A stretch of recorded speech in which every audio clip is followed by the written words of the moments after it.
इन रोते बिलखते बच्चों की तस्वीरों को जरा ध्यान से देखिए। इस तस्वीर में आपको जो रोते बिलखते गांव वाले और रोते बिलखते जो बच्चे नजर आ रहे हैं, वो किसी के दर्द और सितम से सताए हुए नहीं हैं, बल्कि वो इसलिए रो रहे हैं कि उनके गांव में रहने वाले जीआरपी कांस्टेबल रोहित का तबादला झांसी हो गया। अब गांव वाले उनके जाने की वजह से दुखी हैं। अभी कुछ दिनों पहले आपने एक तस्वीर और देखी थी, जिसमें एक शिक्षक के जाने पर स्कूल के बच्चों ने फूट फूट कर रोया था। अब एक बार इस तस्वीर को भी देखिए कि आखिर इस जीआरपी कांस्टेबल में ऐसा क्या था जिसके जाने पर पूरे गांव वाले और गांव के नन्हे नन्हे बच्चे फूट फूट कर रो रहे हैं। दरअसल उन्नाव में जीआरपी में तैनात रोहित गरीब बच्चों को बीते 4 साल से फ्री पढ़ा रहे हैं। यह वो बच्चे हैं जो स्टेशन पर भीख मांगा करते थे और फिर बहुत गरीब थे। रोहित ने इन बच्चों को पढ़ाने के लिए प्राथमिक विद्यालय में एडमिशन भी करवा दिया। साथ ही बच्चों की संख्या बढ़ने पर अपनी सैलरी से 2 टीचर भी रखे।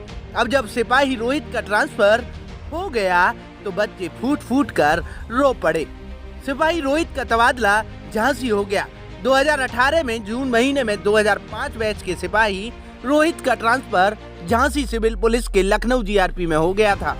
इसके बाद उनको उन्नाव रेलवे स्टेशन मिला और ड्यूटी ज्वाइन करते ही कानपुर के रायबरेली पैसेंजर ट्रेन में ड्यूटी लगी। यहीं से उनकी जिंदगी ने एक नया मोड़ लिया।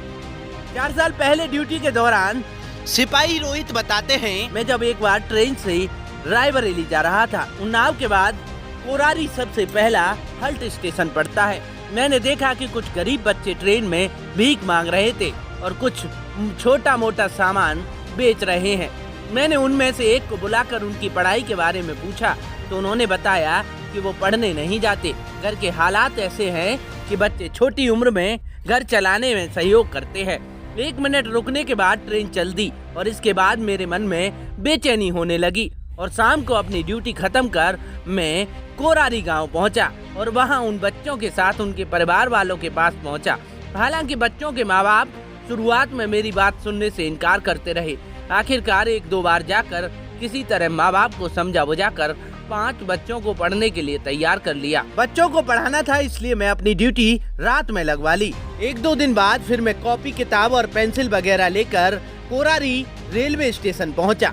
वहां एक नीम के पेड़ के नीचे 5 बच्चों के साथ पाठशाला शुरू कर दी, मगर ये सब इतना आसान नहीं था। अगले दिन ड्यूटी खत्म कर जब 10 किलोमीटर मोटरसाइकिल चलाकर वहां पहुंचा तो उस दिन बच्चे नहीं आए और मैं फिर से गांव में पहुंचा और वहां एक बार फिर से बच्चों को लेकर बड़ों तक समझाया और तकरीबन 1 महीने बाद मेरी पाठशाला में बच्चों की संख्या 15 हो गई और ये मेरे लिए किसी अवार्ड से कम नहीं था।